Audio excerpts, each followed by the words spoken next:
Assalamualaikum warahmatullahi wabarakatuh. Waalaikumsalam warahmatullahi wabarakatuh. Bismillahirrahmanirrahim.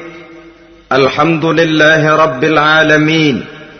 Wassalatu wassalamu ala ashrafil anbiya'i wal mursalin, Sayyidina wa maulana Muhammadin wa ala alihi wa ashabihil mujahidin at-tahirin, amma ba'du.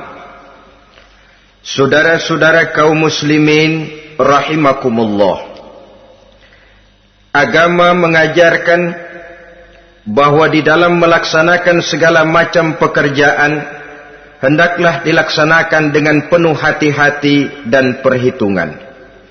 Dikatakan dalam pepatah, fit ta'annis salamah wa fil ajalatin nadamah.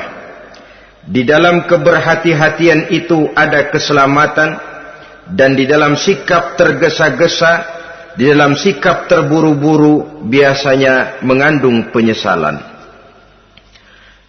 Tetapi ada 5 perkara yang malah memang harus dikerjakan secara buru-buru.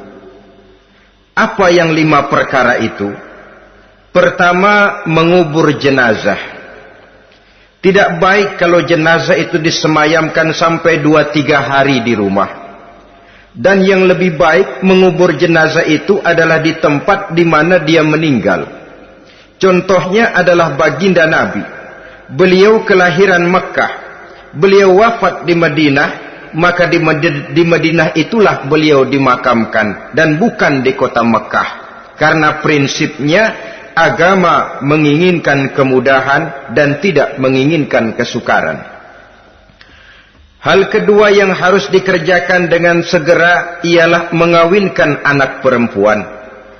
Apabila kita mempunyai anak perempuan, sudah sampai usianya untuk memasuki ambang pintu pernikahan, dan dia sudah minta untuk dinikahkan, maka segeralah orang tua menikahkannya atau mengawinkannya.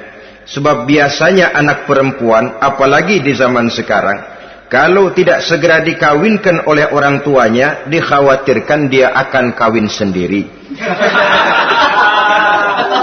Dan itu tentu akhirnya akan merepotkan kedua orang tuanya. Hal ketiga yang harus dikerjakan dengan segera dan buru-buru ialah membayar hutang.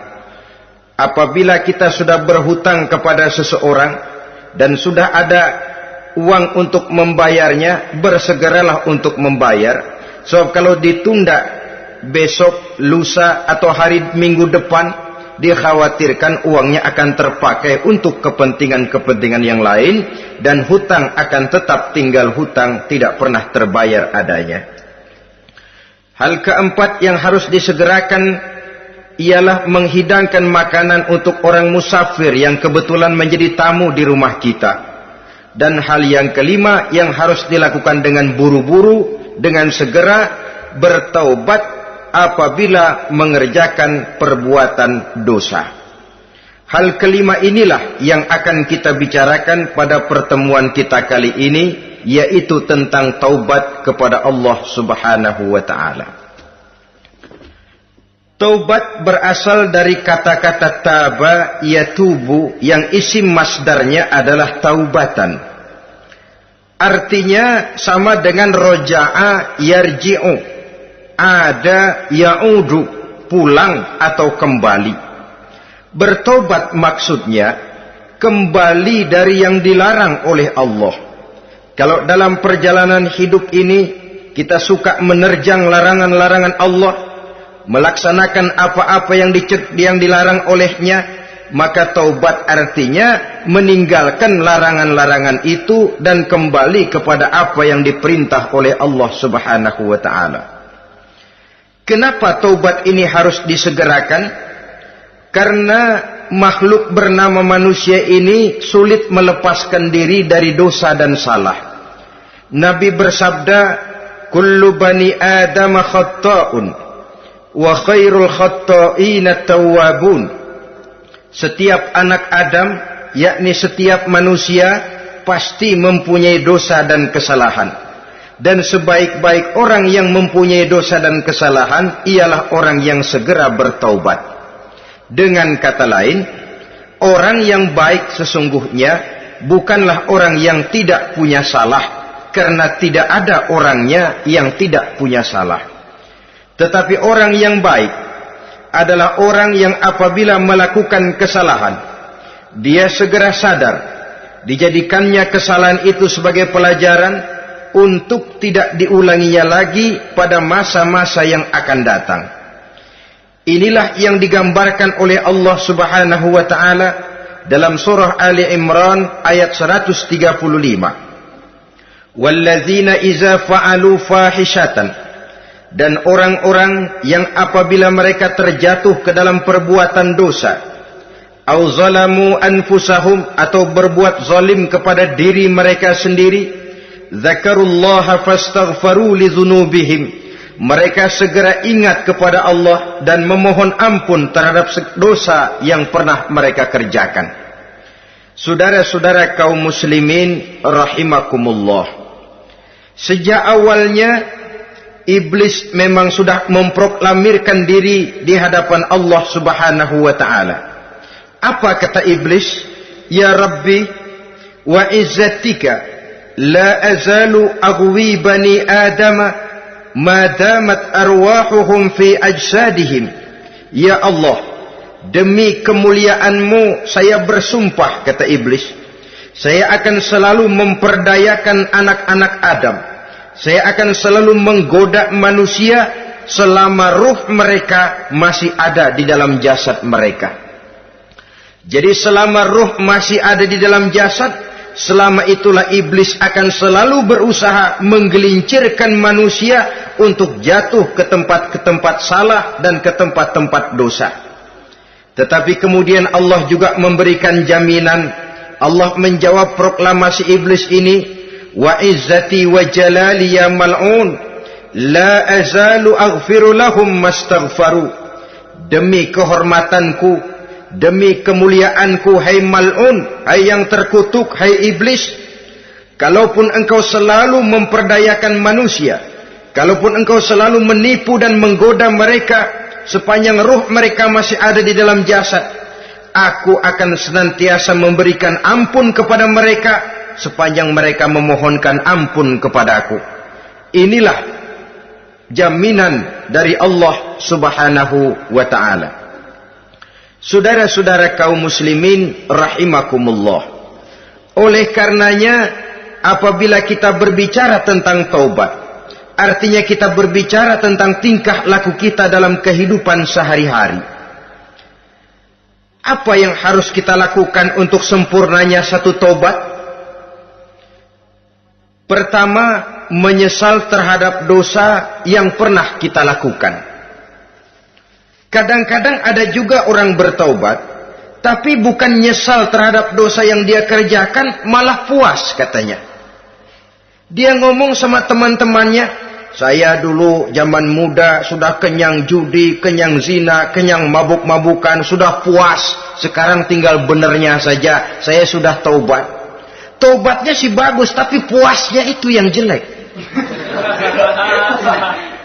Kenapa harus dikatakan puas? Bukan puas, menyesal. Menyesal saya dulu. Kenapa hanyut terjebak dosa? Kenapa tenggelam di meja judi? Kenapa tenggelam di minum-minuman keras? Kenapa hanyut kepada perbuatan munkar dan maksiat? Saya menyesal sekali. Menyesal diperintah dan bukan malah puas. Dari rasa menyesal ini nanti timbul hal yang kedua, yaitu berniat tidak akan mengulangi lagi perbuatan dosa. Kalau menyesal tapi masih diulangi lagi, itu belum taubat yang sebenarnya. Saya kapok, menyesal, tidak mau minum minuman keras lagi. Besok tidak ada minuman keras, malah pusing, nyari kesana kemari. Itu belum taubat yang sebenarnya. Jadi setelah menyesal, berniat tidak akan mengulangi lagi perbuatan dosa itu. Kalau menyesal tapi masih diulanginya lagi, itu sama saja dengan main-main. Saudara-saudara kaum muslimin rahimakumullah, Barangkali itu yang orang namakan dengan taubat sambal namanya. Kita kalau makan nasi pakai sambal, pedesnya bukan main, repot, marah, ngomel. Gila, sambal pedes bukan main, taubat sama sambal. Tobat sama sambal katanya. Tapi 2-3 hari kemudian dia makan lagi, nggak ada sambal, nyari. Kemarin sudah taubat, 2 hari kemudian malah nyari. Ini bukan taubat yang sebenarnya. Penyesalannya tidak diiringi dengan berniat untuk tidak mengulangi perbuatan dosa itu selama-lamanya. Saudara hadirin, kita sudah taubat, tidak mau lagi minum minuman keras.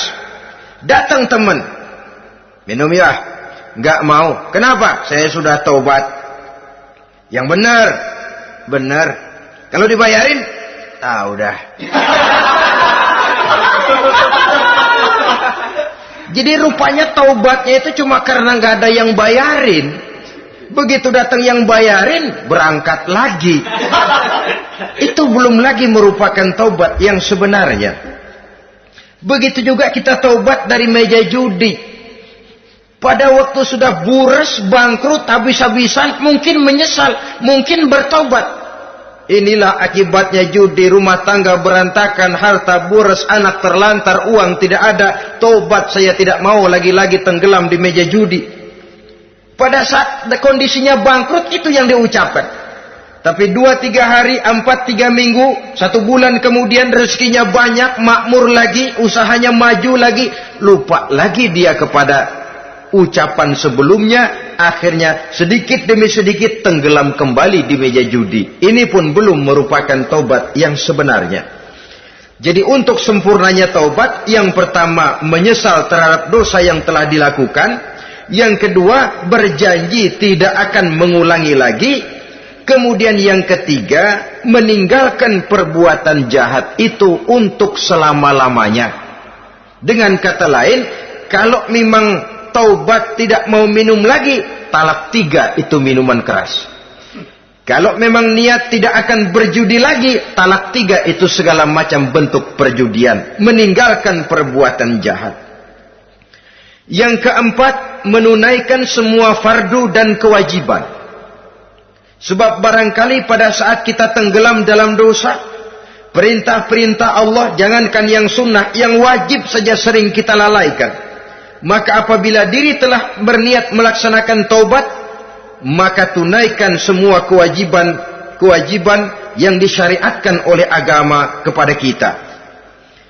Yang kelima, meminta halal kepada para lawannya dengan termasuk mengembalikan hak milik orang lain. Ini kalau menyangkut hukukul adamiyin atau hak-hak manusia. Jadi kalau kita berdosa kepada sesama manusia, Allah belum akan menerima taubat kita kalau kita belum minta maaf kepada yang bersangkutan. Adapun kalau kita sudah minta maaf tapi yang bersangkutan tidak mau memberikan maaf, itu urusan dia kepada Allah. Urusan kita adalah meminta maaf kepada yang bersangkutan. Hal yang keenam, mendidik atau melatih diri untuk bertaat kepada Allah. Sebagaimana kita dulunya telah melatih diri, memperturutkan diri untuk berbuat durhaka. Lalu memperbaiki yang dimakan dan yang diminum. Itu juga merupakan ciri dari orang-orang yang melaksanakan taubat kepada Allah Subhanahu wa ta'ala. Kemudian apalagi memperbanyak istighfar di dalam kehidupan. Disabdakan oleh Nabi, inna likulli da'in dawa'un wa dawa'u zunubi al-istighfar. Sesungguhnya segala macam penyakit tentu ada obatnya, dan obat dari segala macam dosa adalah istighfar. Saudara-saudara kaum muslimin rahimakumullah. Jadi kalau yang terdahulu merupakan perbuatan-perbuatan konkret, maka yang terakhir ini taubat dalam bentuk ucapan berupa memperbanyak istighfar, memohonkan ampun kepada Allah Subhanahu wa ta'ala. Mari kita lihat dalam teladan hidup kita, manusia yang hatinya paling bersih, tidak lain adalah Rasulullah sallallahu alaihi wasallam. Beliau sudah mendapat jaminan ampun dari seluruh dosa. Liyaghfir lakallahu ma taqaddama min zambika wa ma ta'akhkhar, kata Allah. Muhammad, dosamu yang dahulu, dosamu yang sekarang, dosamu yang akan datang jikalau memang ada, seluruhnya sudah mendapat jaminan ampun dari Allah. Tetapi coba lihat dari sejarah perjalanan hidup yang mulia ini. Sungguh pun beliau sudah nyata-nyata mendapat jaminan ampun dari Allah. Beliau mengatakan, ayyuhan nas, tubu ilallah, fa inni atubu fil yaumi mi'ata marrah. Wahai manusia, bertaubatlah kepada Allah. Maka sesungguhnya saya, kata beliau, dalam satu hari bertaubat 100 kali kepada Allah. Dalam riwayat yang lain, sab'ina marrah, 70 kali beliau mengucapkan istighfar minimalnya dalam sehari semalam. Orang yang sudah nyata-nyata mendapat jaminan ampun dari Allah ini, satu hari satu malam istighfarnya minimal 70 kali. Apatah lagi kita yang nyata-nyata belum mendapat jaminan ampun dari Allah. Di dalam satu hadis diriwayatkan bahwa iblis laknatullah alaih pernah berkata, ahlaktun nasa bizzunubi wal ma'asi. Aku rusak dan aku hancurkan kehidupan manusia dengan dosa dan dengan segala macam perbuatan maksiat. Iblis menghancurkan manusia dengan menanamkan kegemaran berbuat dosa dan menanamkan kesukaan untuk bergelimang dalam dunia maksiat. Tetapi kemudian iblis mengakui, wa ahlakuni bila ilaha illallah wal istighfar. Tetapi kemudian terbalik, manusia menghancurkan aku dengan kalimat la ilaha illallah dan dengan istighfar, yakni mengucapkan astaghfirullahal azim. Inilah senjata pemungkas menghadapi upaya iblis untuk menghancurkan manusia. Kalau iblis menghancurkan manusia dengan perbuatan dosa, dengan menenggelamkan manusia ke dalam perbuatan-perbuatan maksiat, hendaknya kita sadar. Pada saat kita terdorong untuk melakukan perbuatan dosa, kita lalu sadar inilah perangkap iblis untuk membinasakan saya. Pada saat kita terjebak ke dalam perbuatan maksiat dan munkarat, ingatlah baik-baik, inilah perangkap iblis untuk merusak dan membinasakan saya.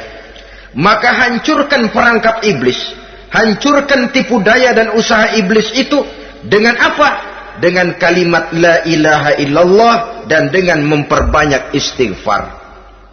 Falamma ra'aitu dzalik, ketika aku lihat hal itu, kata iblis, mereka hancurkan kita dengan dosa dan maksiat, dan kita hancurkan mereka dengan la ilaha illallah dan istighfar.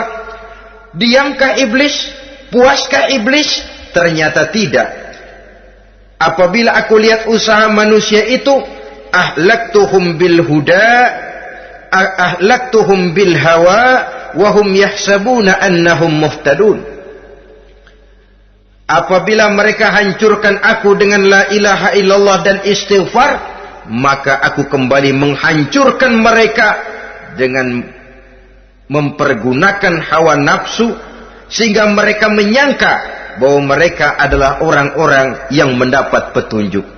Ditanamkan dalam diri kita perasaan bahwa kitalah orang yang paling benar. Itu pun tipu daya iblis. Maka orang pintar itu baik, tapi merasa pintar itu jelek. Orang benar itu bagus, tapi merasa benar itu tidak baik. Karena biasanya orang kalau sudah merasa benar, lalu cenderung untuk menganggap orang lain tidak benar. Kalau sudah begitu, dia akan mengklaim diri, sayalah orang yang paling benar, yang lain tidak benar semuanya. Itu termasuk perangkap iblis juga, setelah kita gempur mereka dengan kalimat tahlil dan dengan kalimat istighfar.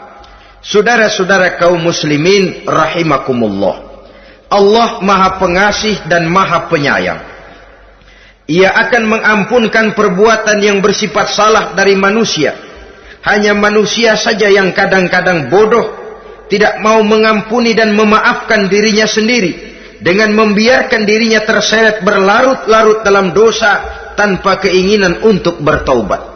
Sepanjang nafas belum sampai di tenggorokan, sepanjang matahari masih terbit di sebelah timur dan terbenam di sebelah barat, sepanjang itu Allah masih akan menerima taubat seorang hamba.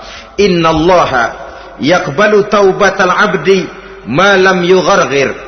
Allah akan senantiasa menerima taubat seorang hamba sebelum nafasnya sampai di tenggorokan.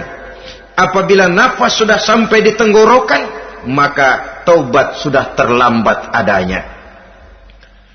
Lalu yang konkret di dalam kehidupan ini, apa ciri-ciri dari orang yang melaksanakan taubat itu? Seorang ahli hikmah berkata, pertama, orang yang taubat itu kelihatan bahwa dalam kehidupan ini dia mampu menjaga lidahnya dari ucapan yang berlebih-lebihan, dari ucapan yang tidak ada manfaatnya, dari ucapan yang mengandung dosa, namimah, mengadu domba, dan ucapan-ucapan yang merugikan orang lain. Orang yang taubat kelihatan dari lidahnya. Ini yang konkret. Yang kedua, orang yang taubat itu cirinya tidak ada lagi rasa dengki di hatinya, tidak ada keinginan untuk membenci dan memusuhi orang lain. Kenapa? Dia sudah sibuk memikirkan kekurangan dirinya sendiri, sehingga tidak ada waktu lagi untuk mengorek-ngorek, mencari-cari aib dan kekurangan pada diri orang lain. Ini makna ucapan Nabi, tuba liman syaghalahu aibuhu an uyubin nas. Beruntunglah orang yang kekurangan pada dirinya menyebabkan dia cukup sibuk sehingga tidak sempat mencari-cari dan mengorek-ngorek aib dan kekurangan orang lain. Berbeda dengan orang yang masih jauh dari sikap taubat, selalu berusaha mencari dan mengorek-ngorek kekurangan orang lain, sementara aib dan kekurangan dirinya diumpetin. Ini namanya ilmu kancil. Orang lain disorotin, dia ngaling, ngumpet. Kerjaannya apa? Monten orang lain saja. Dia sendiri tidak mau diponten dan tidak mau memonten dirinya. Akibatnya apa? Sikap introspeksi tidak ada. Sikap mawas diri hilang. Sikap melihat, bercermin terhadap pribadinya sendiri hilang. Yang ada cuma menilai orang lain saja. Jadi adapun orang yang sudah bertaubat ini, di hatinya tidak ada dengki. Melihat orang lain mendapat nikmat, alhamdulillah, dia ikut bersyukur. Lain dengan orang yang jauh dari taubat. Tetangganya dapat nikmat, dia meriang. Tidak senang hatinya melihat orang lain senang. Orang melarat malah tepuk tangan. Saudara hadirin yang saya muliakan, orang yang semacam ini pada hakikatnya selalu disiksa oleh perasaannya sendiri. Kalau tetangganya yang kaya, ditanya kemana dukunnya. Tapi kalau tetangganya jatuh melarat, dia tepuk tangan, gembira bukan main. Lain dengan orang yang sudah bertobat, hasud itu hilang dari dirinya. So hasud inilah yang akan memakan kebaikan yang kita kerjakan. Kata Nabi, hasud itu bisa memakan kebajikan seperti api memakan kayu bakar. Allahu Akbar. Puasa kita, zakat kita, sholat kita, habis keropos dimakan oleh sifat hasud. Tidak terasa, tapi begitu kita punya sifat dengki kepada orang lain, maka sholat kita dimakan oleh dengki tadi, puasa kita dimakan oleh dengki tadi, segala macam kebaikan yang kita kerjakan dimakan oleh si dengki tadi, seperti api memakan kayu bakar, cepat sekali. Itulah sebabnya bagaimanapun banyak kebaikan yang sudah kita kerjakan, jangan bangga dan jangan lalai. Sebaliknya, bagaimanapun besar dosa dan kesalahan yang pernah kita lakukan, jangan putus asa dari rahmatnya Allah Subhanahu wa ta'ala. Jadi yang kedua, ciri orang yang bertaubat, di hatinya tidak ada dengki dan tidak ada rasa ingin memusuhi orang lain. Dia berhadapan dengan setiap orang dengan modal husnuzon, baik sangka kepada Allah. Tidak a priori. Kadang-kadang ada orang ketemu saja baru tapi sudah punya rasa jelek. Diperturutkannya su'uzonnya. Yang ketiga, ciri orang bertaubat itu menjauhkan diri dari pergaul dengan orang-orang jahat. Sebab kita tahu bahwa pergaulan sangat besar pengaruhnya dalam ikut membentuk kepribadian manusia. Asyariku wa fi syarri syarrun. Bersekutu dengan kejahatan biasanya ikut jadi jahat. Walaupun secara langsung tidak melakukan kejahatan, tapi sudah termasuk dalam jamaah yang jahat juga namanya. Saudara-saudara kaum muslimin, bukan berarti orang yang taubat lalu tidak mau bergaul itu juga mencerminkan keangkuhan diri. Bergaul dia bergaul, tetapi kepada orang-orang yang jahat ia sekedar menghindarkan diri pergaulannya itu dari kejahatan yang bisa ditimbulkan oleh orang-orang jahat tadi. Ciri yang keempat dari orang yang bertaubat, dia mempersiapkan diri untuk menghadapi mati. Mempersiapkan diri. Sebagaimana kita tahu, kalau kita akan pergi ke luar kota, tentu kita membawa bekal. Makin jauh perjalanan, makin banyak bekal yang harus kita bawa. Hidup ini adalah perjalanan panjang yang kita juga memerlukan bekal dalam kehidupan. Orang yang bertobat, orang yang mempersiapkan diri untuk menghadapi maut dan menghadapi hari-hari sesudah maut itu datang. Menghadapi kehidupan di alam barzakh, menghadapi kehidupan di alam akhirat dan selanjutnya. Dia mempunyai persiapan sehingga kapan maut datang dia sudah punya persiapan lebih dahulu. Saudara, kalau kita siap dipukul orang, pada saat pukulan itu datang, rasanya sakitnya agak lebih kurang daripada kita tidak pernah siap untuk dipukul. Walaupun bobot pukulannya sama, tapi kita akan lebih punya daya tahan kalau kita sudah siap. Oleh karena itu, orang yang bertobat, orang yang mempunyai persiapan untuk menghadapi mati. Tidak hanya untuk menghadapi mati, tapi juga menghadapi hidup di seberang kematian nanti. Maka karenanya dia sibuk dengan dunianya, tapi juga dia lebih sibuk dengan akhiratnya. Dia tenggelam dalam berbagai macam kesibukan dunia, lain saat dia memfanakan diri untuk membekali diri menghadapi kehidupan sesudah hidup yang sekarang ini. Ciri-ciri ini tentu akan kelihatan dari gerak hidup seseorang. Saudara-saudara kaum muslimin rahimakumullah. Jadi dengan kata lain, kalau kita kembali kepada surah Ali Imran ayat 135 tadi, apabila dalam kehidupan terjebak kita kepada perbuatan dosa atau zalim kepada diri sendiri, zakarullah, segeralah mengingat Allah, fastaghfaru li dzunubihim, dan segera memperbanyak istighfar, memohon ampun kepada Allah Subhanahu wa taala, sebab dosa dalam Islam hanya bisa ditebus dengan taubat. Bukan dengan uang, bukan dengan beras, bukan juga dengan piagam. Dosa dalam Islam hanya bisa ditebus dengan melaksanakan taubat kepada Allah. Dan untuk bertaubat tidak usah ngulur waktu. Besok saja, bulan depan saja, tahun depan saja, nanti saja kalau sudah agak sedikit tua. Ibarat diri kita ini kaca, kata Imam Ghazali, maka dosa adalah debu. Apabila kaca kena debu, sedikit nempel debu, lalu dilap, sedikit nempel debu, terus dilap lagi, insya Allah kaca akan tetap bersih. Tapi kalau kita menunggu debu sampai banyak, apalagi sampai berurat, berkarat, nanti akan sulit membersihkannya. Demikian hati manusia itu. Kalau sudah dihinggapi oleh dosa, ditumpuknya lagi, berkarat dosa dalam hati, biasanya berat untuk melaksanakan taubat. untuk lebih meningkatkan pengertian kita tentang ciri dari orang-orang yang bertaubat, mari kita ikuti sebuah dialog yang pernah terjadi antara Rasul dengan para sahabat.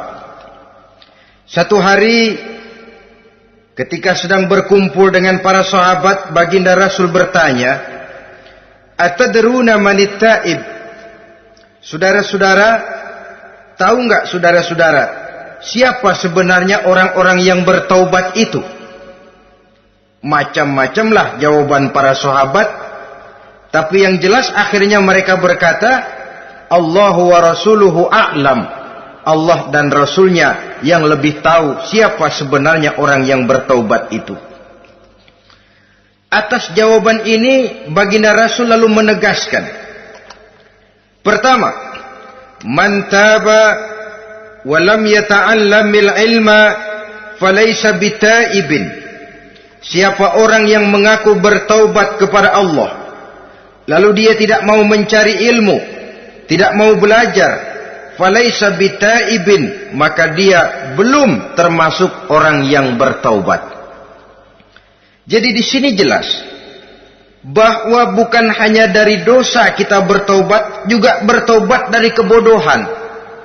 Dalam arti tidak membiarkan diri kita bodoh terus menerus. Dengan bahasa anak sekarang, bodoh tapi betah.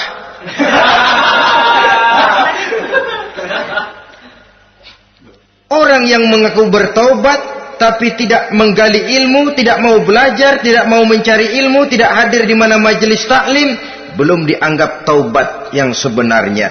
Jadi grafik orang yang taubat itu kelihatan dari kesungguhannya mencari ilmu, menghadiri majelis taklim, menghadiri kuliah-kuliah, ceramah-ceramah dan diskusi-diskusi keagamaan. Rakus dia dengan ilmu pengetahuan agama, sehingga dengan ilmunya taubatnya semakin mantap. Ini ciri yang pertama. Lalu beliau bersabda lagi, wa man taba wa lam yazdad fil ibadati falaysa bitaibin. Barang siapa yang mengaku bertaubat tapi ibadahnya tidak tambah-tambah, maka dia belum termasuk orang yang taubat.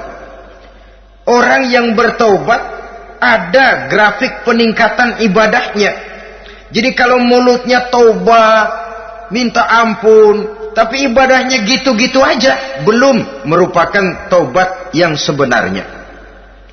Jadi pada saat dia melaksanakan taubat, memproklamirkan diri untuk kembali ke jalan Allah, nilai ibadahnya meningkat. Kalau sholatnya tadinya cuma sekedar yang wajib-wajib saja, setelah dia taubat bertambah melaksanakan yang sunnah, rawatibnya, qobliyah, ba'diyahnya, atau kemudian nawafilnya berupa tahajud, hajat, duha, istikharah, dan solat-solat sunnah lainnya. Jadi kelihatan dari peningkatan ibadahnya. Ini ciri yang kedua.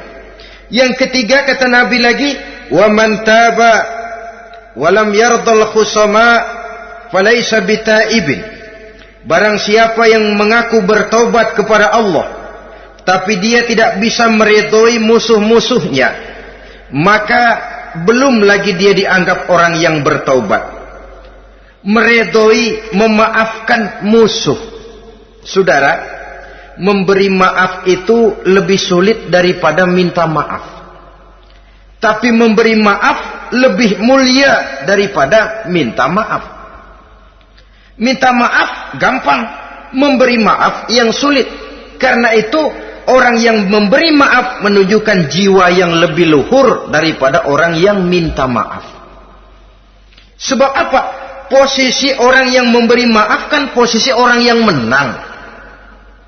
Biasanya dalam posisi menang orang gampang congkak dan sombong. Orang datang minta maaf kepada kita, lalu timbul keseganan. Iya, minta maaf sih gampang. Memberi maaf itu yang sulit, tapi itu yang sangat dianjurkan. Dan itu merupakan ciri dari orang-orang yang bertaubat. Lalu apa lagi? Wa man taba wa lam yughayyir libasahu wa zinatahu falaysa bitaibin. Barang siapa yang mengaku bertaubat tetapi pakaian dan perhiasannya tidak berubah, maka dia belum lagi dianggap bertaubat.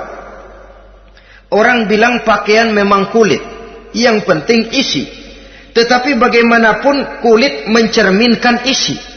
Dari pakaian kita bisa mengkaji kepribadian seseorang. Saya berpendapat bahwa pakaian penting, kulit juga penting.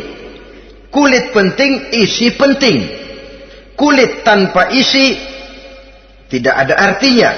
Isi tanpa kulit juga meragukan orang. Wah, yang penting kan isinya, kulitnya gimana saja. Saya mau tanya, saudara dapat duren di jalanan, isi aja nggak ada kulitnya. Kira-kira dimakan nggak duren itu? Paling kurang akan menimbulkan keraguan. Jangan-jangan sudah dicampur racun ini. Jadi dengan demikian orang yang bertaubat ini kelihatan dari cara berpakaian, cara berhias diri, tidak over. Dia kembali kepada fungsi berpakaian. Dalam Islam kan sesungguhnya fungsi pakaian itu yang paling utama. Pertama, nutup aurat. Itu ukurannya. Yang kedua, pantas. Yang ketiga, baru soal mode. Di zaman kita sekarang terbalik. Mode nomor 1, pantas belakangan, nutup aurat apa tidak nomor 16.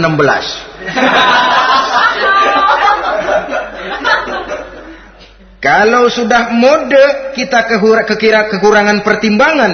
Ini buat saya pantas apa tidak, ini menutup aurat apa tidak. Kita balik. Padahal fungsi berpakaian dalam Islam tujuan utamanya pertama nutup aurat. Biar modenya mutaakhir ciptaan Pierre Cardin sekalipun, kalau memang tidak nutup aurat, ya hukumnya masih belum berpakaian. Atau juga ukuran yang kedua, pantas. Yang orang lain pantas kita pakai, belum tentu kita pantas. Kita kadang-kadang kehilangan pertimbangan. Lihat iklan bintang film memakai pakaian yang begini bagus, lalu kita pakai saja. Ya tentu namanya bintang film. Kadang-kadang pakaian untuk show dipakai buat kondangan. Akhirnya habis sekampung orang nonton dia. Ya nggak pantas toh, nggak wajar. Saudara hadirin yang saya muliakan, orang yang bertobat kelihatan dari pakaian dan perhiasannya. Kalau sudah memakai perhiasan, ya sekedarnya saja. Tidak lalu dengan niat supaya orang tonton, supaya orang lihat, supaya orang tahu dia kaya, supaya timbul decak kagum. Asal dia lihat orang lalu wah. Kalau sudah diwahi lalu senang. Saudara hadirin yang saya muliakan. Kemudian kata Nabi lagi, wa man taba wa lam yubaddil ashabahu falaysa bitaibin. Siapa yang mengaku bertaubat tapi pergaulannya dari itu ke itu saja, seperti itu juga tidak mengalami perubahan, maka dia belum lagi dianggap bertaubat. Kalau taubat kita dari judi, jangan bergaul lagi dengan penjudi. Dalam arti jangan berkumpul di majelis judi. Ah, saya sih udah tobat nggak main judi, tapi ngumpulnya di situ terus. Ya bagaimana? Pada akhirnya toh akan terseret juga. Saudara hadirin yang saya muliakan, jadi dengan demikian lingkungan juga sangat besar pengaruhnya dalam kriteria orang yang bertaubat. Selanjutnya Nabi bersabda, "Wa man taba walam yughayyir khuluquhu falaysa bitaibin." Siapa yang mengaku bertaubat tapi akhlaknya, budi pekertinya tidak mengalami perubahan, maka orang itu pun belum dianggap bertaubat. Ini juga konkret. Orang yang bertaubat kelihatan dari akhlaknya. Kalau kemarin sama orang tua songong, kurang ajar, nyelongcong, maka setelah taubat dia berakhlak kepada orang tua. Kalau kemarin kepada anak muda menindas, tidak senang kepada anak muda yang maju, setelah dia taubat dia bisa menyayangi kepada anak-anak muda. Akhlak ini lain dengan adat, istiadat.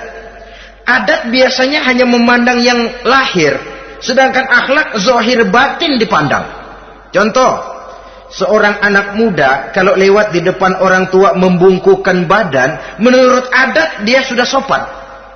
Tapi menurut akhlak belum tentu berakhlak. Tergantung kepada niatnya apa membungkukin badan. Permisi apa ngina. Kan mungkin saja orang membungkukan badan lewat di depan aki-aki karena menghina sebab aki-aki itu badannya udah bungkuk. Jadi gerakan zohir yang baik yang diiringi dengan niat yang baik, itulah cerminan daripada akhlak. Kalau adat terlepas dari soal niat. Asal zohirnya sudah oke, menurut adat, oke dia beradat. Niatnya apa? Adat tidak pernah menilai. Maka orang yang bertaubat pun kelihatan dari akhlaknya. Dan akhlak itu adalah keseluruhan tingkah hidup manusia. Cara berjalan ada akhlak. Cara makan ada akhlak. Cara duduk ada akhlak. Cara tidur ada akhlak. Sehingga pantas ketika Siti Aisyah ditanya, Aisyah, Rasulullah itu akhlaknya apa sih? Beliau menjawab, karena Rasulullah khuluquhul Quran. Rasulullah itu akhlaknya Quran. Sehingga di kalangan ilmuwan lalu ada ungkapan bahwa Nabi Muhammad adalah Quran berjalan. Maksudnya seluruh konsepsi Quran sudah diterjemahkan dalam kehidupan Nabi. Maka tidak heran kalau Islam mengatur kehidupan manusia sejak yang sekecil-kecilnya sampai yang sebesar-besarnya. Cara berpakaian ada akhlaknya, kan begitu toh dalam Islam. Saudara diri di depan kaca, ngaca, ada akhlaknya, ada bacaannya. Allahumma kama hasanta khalqi fahassin khuluqi. Sampai saudara masuk ke dalam WC sekalipun ada akhlaknya. Karena akhlak adalah keseluruhan gerak hidup manusia. Orang yang bertobat kelihatan dari perubahan akhlaknya. Kemudian beliau bersabda, "Wa man taba wa lam yatwi firashahu wa bisatahu falaysa bitaibin." Siapa orang yang mengaku bertaubat tetapi dia tidak menggulung tempat tidur dan spraynya, maka dia belum dianggap bertaubat. Ini bahasa kinayah. Menggulung spray, melipat tempat tidur artinya lebih banyak ibadahnya daripada tidurnya. Kalau ngaku taubat tapi sehari 24 jam, 22 jam tidur, cuma 2 jam ibadah, ya belum mencapai kriteria itu. Dengan kata lain, orang apabila sudah memproklamirkan diri untuk taubat, menyingsingkan lengan baju, melipat spray, menggulung tempat tidur. Bukan berarti dia tidak tidur-tidur, tetapi bersiap diri untuk melaksanakan ibadah yang pada saat dia terjebak dalam dosa, sudah banyak ibadah yang ditinggalkannya. Saudara-saudara kaum muslimin rahimakumullah. Kemudian beliau bersabda pula, "Wa man taba wa lam yatasaddaq falaisa bitaibin." Barang siapa yang mengaku bertobat kemudian dia tidak menyedekahkan karunia yang diberikan Allah kepadanya, maka taubatnya belum lagi dianggap taubat yang sebenarnya. Faman istabana minal abdi hazihi al-khisal fahuwa taibun haqqa. Apabila nyata tanda-tanda ini pada diri seorang hamba, maka barulah taubatnya dinamakan taubat yang sebenarnya. Jadi untuk taubat itu ada 2 jalan yang bisa kita tempuh. Pertama, taubat dengan lisan, taubat dengan ucapan. Dalam artian apa? Memperbanyak istighfar. Istighfar yang mana? Yang mana yang mungkin saja. Kalau waktunya sempit, ya istighfar yang pendek-pendek. Astaghfirullah, astaghfirullah, astaghfirullah. Mau yang lebih panjang, astaghfirullahalazim allazi la ilaha illa huwal hayyul qayyum wa atubu ilaih min jami'il ma'asi waz zunub la haula wala quwwata illa billahil aliyyil azim. Ada waktu yang lebih panjang lagi membaca sayyidul istighfar. Tiap kali berbuat jahat, tiap kali diiringi dengan istighfar. Nah, ini yang bisa runtuh dengan istighfar ini dosa apa? Dosa yang ringan, dosa yang biasanya dilakukan oleh panca indera kita. Mata ini dosa mata, insya Allah bisa runtuh dengan istighfar. Ngelihat yang haram, cepat nunduk, astagfirullah. Habis nunduk, jangan ngeliatin lagi. Kadang-kadang ngelihat nunduk, istighfar, melotot lagi, istighfar lagi.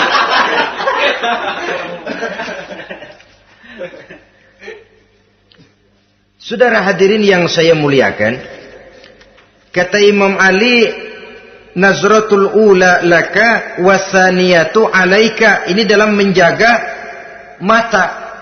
Pandangan pertama rezekimu, kelihatan, namanya kelihatan kan rezeki. Pandangan pertama rezekimu, ulangannya dosamu. Ulangannya ini yang bisa membawa dosa. Dosa karena lidah, mengucapkan kata-kata yang menyakitkan orang. Dengan istighfar, insya Allah runtuh. Adapun dosa-dosa besar lainnya, tentu harus dengan perbuatan. Tidak cukup dengan sekedar istighfar saja. Perbuatannya apa? Itulah seperti yang sudah saya sampaikan pada ciri-ciri orang yang bertaubat tadi. Oleh karenanya, beruntunglah kita masih diberikan umur oleh Allah. Sehingga segala dosa dan kesalahan yang kita lakukan, kita masih punya kesempatan untuk mengadakan pemutihan, bertaubat kepada Allah. Nah, apa kemudahan yang diberikan Allah kepada orang yang melazimkan istighfar di dalam hidupnya?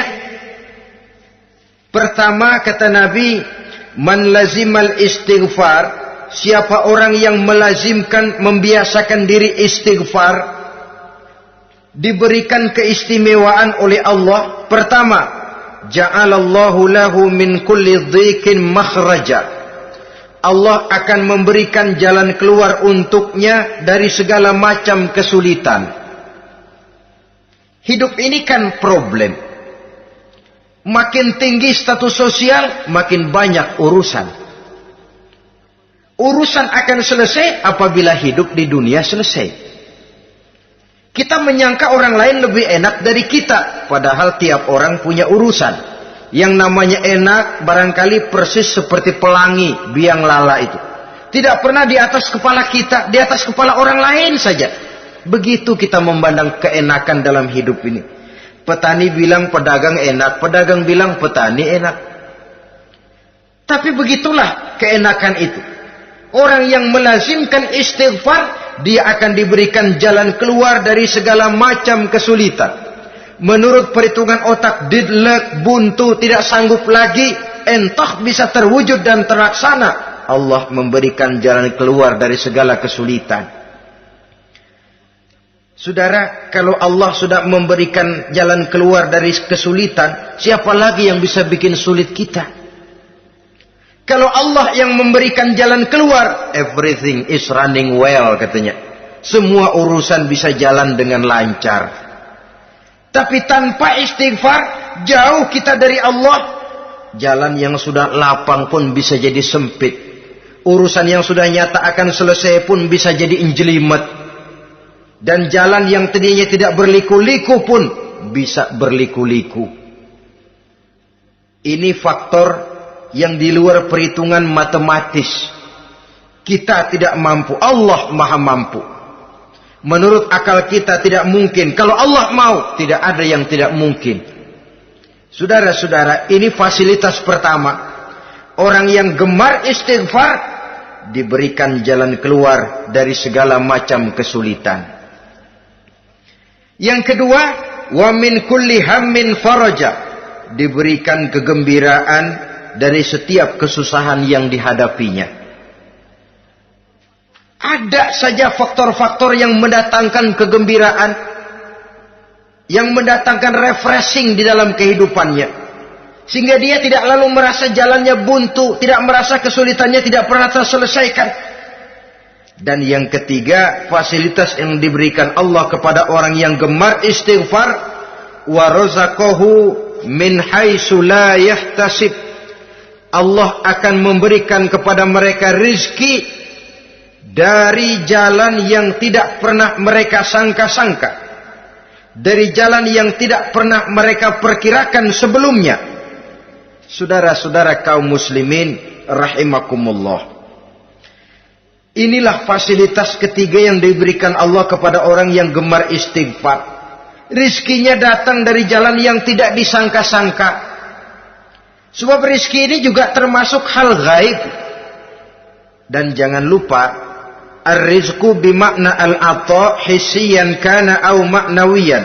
Rizki adalah pemberian baik yang konkret maupun yang abstrak. Kita sering membatasi pengertian rezeki, maka rezeki kita jadi sering terbatas. Menurut kita kan yang namanya rezeki cuma duit saja. Kalau bukan duit bukan rezeki. Padahal semua karunia Allah itu rezeki.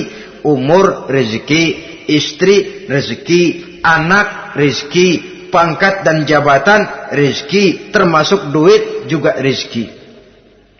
Tapi dalam kebiasaan kita rezeki cuma duit. Begitu duit seret kita anggap rezeki macet.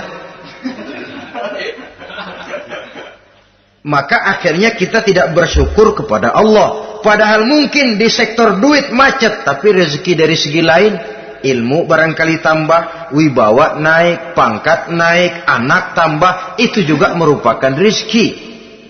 Saudara-saudara kaum muslimin rahimakumullah, orang yang gemar istighfar ini diberikan rezeki dari jalan yang tidak disangka-sangkanya, dibukakan perbendaharaan Allah untuknya, sehingga rezekinya datang dari cara yang tidak disangka-sangka.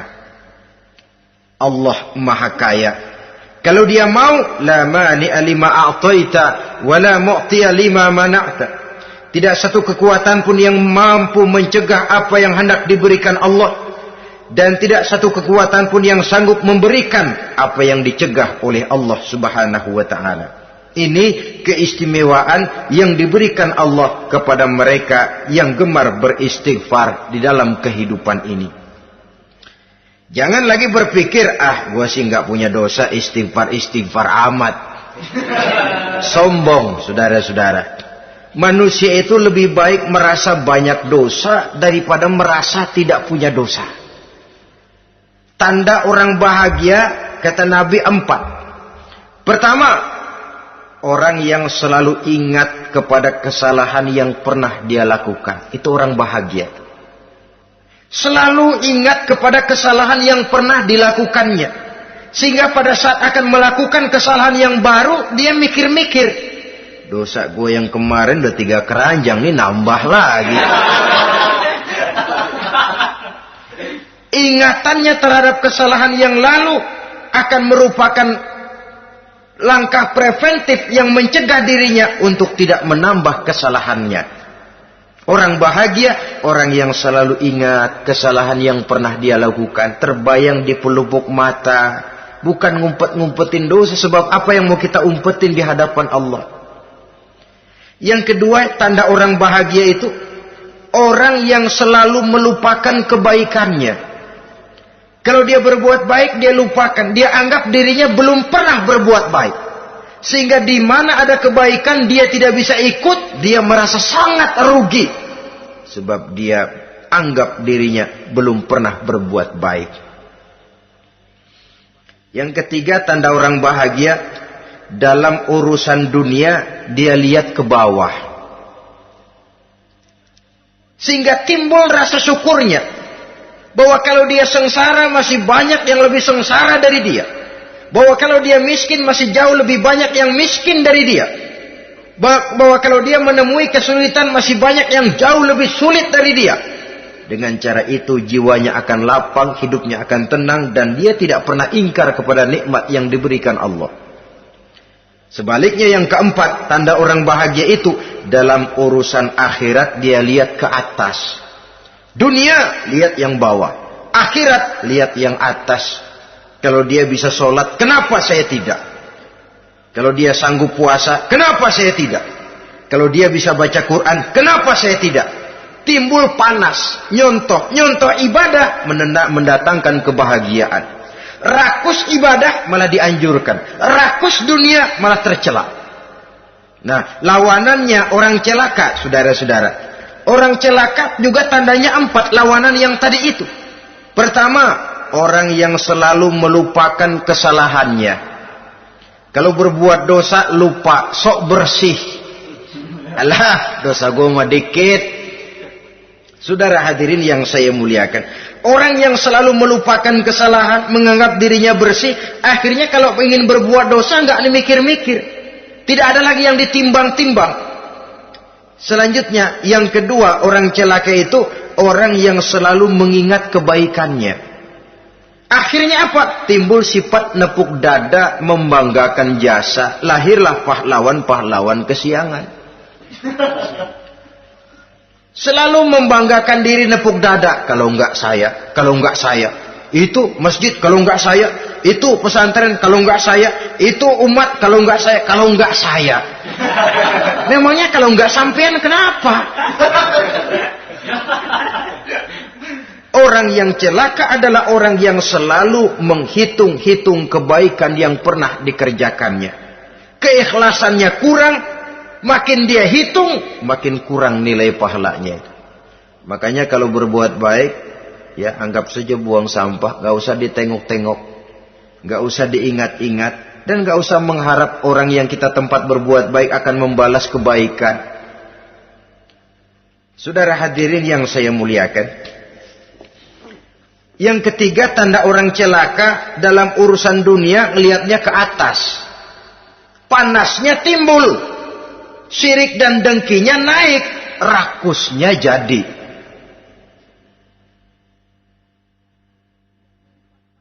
Timbul sifat panasnya itu, tidak mau ngerti. Kalau tetangga saya bisa beli kulkas, kenapa saya tidak? Kalau tetangga saya bisa beli motor, kenapa saya tidak? Kalau tetangga saya bisa beli mobil, kenapa saya tidak? Gaji nggak cukup, tuyul piara.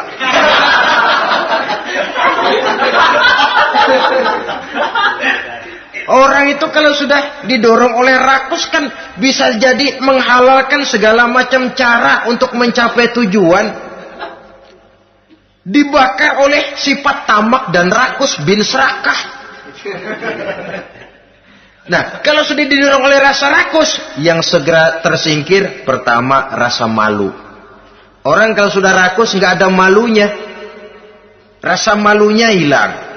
Padahal syarat jadi orang itu kan kalau punya rasa malu. Nggak punya rasa malu, kurang syarat jadi orang.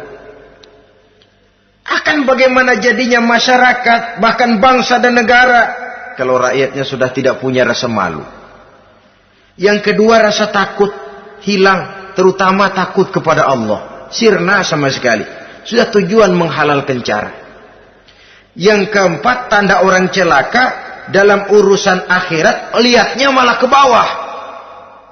Kenapa kamu enggak sholat? Itu bapak anu yang tuaan. Enggak, saya enggak lagi. Kenapa ngelihatnya mesti kepada yang begitu? Sehingga lalu tidak ada gairah untuk mencontoh.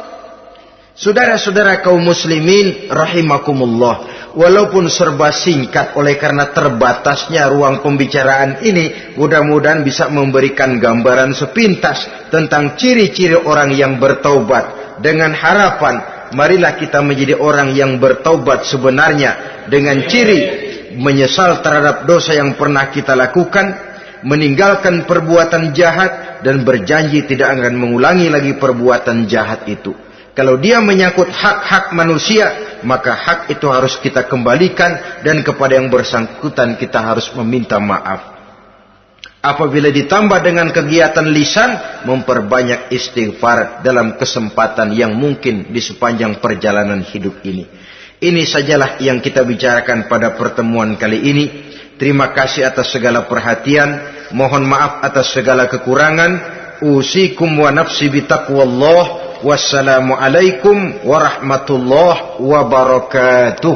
Waalaikumsalam warahmatullahi